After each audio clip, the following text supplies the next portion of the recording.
nga tusembera eggandalo lya Ssekukkulu n'okumalako omwaka gwa 2014 akulira ebikookero bya poliisi mu ggwanga Andrew Felix Kaweesi ataddewo amateeka ku bikujjuko ebigenda okuteekebwa mu bifo eby'enjawulo.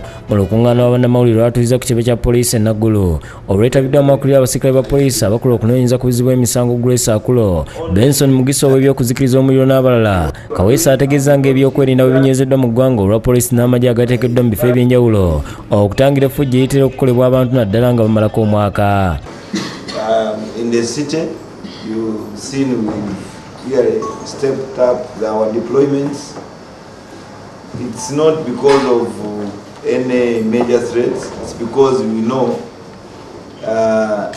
people get excited during this time and they can be lured into committing crime. Agambye nti okutuliisa ebiriro irongo omwaka gugwako kwa kutwala eddakiika 5 zokka era nga kino kigenda kukolebwa ebifo byokka ebyafunye olukusa mu poliisi. Kino kigendereddemu okulaba nga beekuuma abatujju ba Al-Shabaab. We have also maintained our ban on fireworks.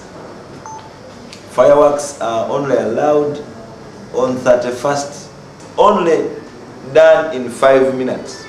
5 minutes, and after 5 minutes they should stop, and then we don't expect any fireworks after 5 minutes. And the same just went to clocks midnight on 31st, and 5 minutes after midnight we don't expect any other fireworks. Ensonga y'okwokya ebipiira mu makubo naye agyogeddeko okukuba amasasi n'okuvuga endiima byonna tebikkirizibwa ng'abaana abyennyigiramu bakusimbibwa mu mbuga z'amateeka. Alabudde n'abategeka okusaba okwekiro okugoberera amateeka g'ebyokwerinda poliisi geetaddewo omuli okwaza abantu n'ebyabwe n'ebirala. Really, they need to know that short of those guidelines we may be really we may not allow them to operate where possible.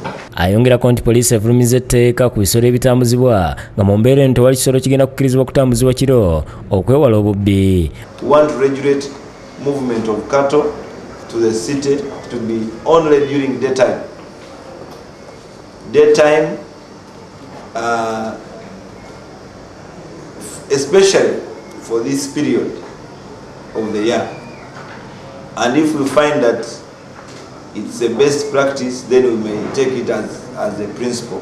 Alabudde abodaboda abagenda ku poliisi okugyayo abasibe abaggaliddwa era naawo abasirikale ebiragiro bakube ku nnyama.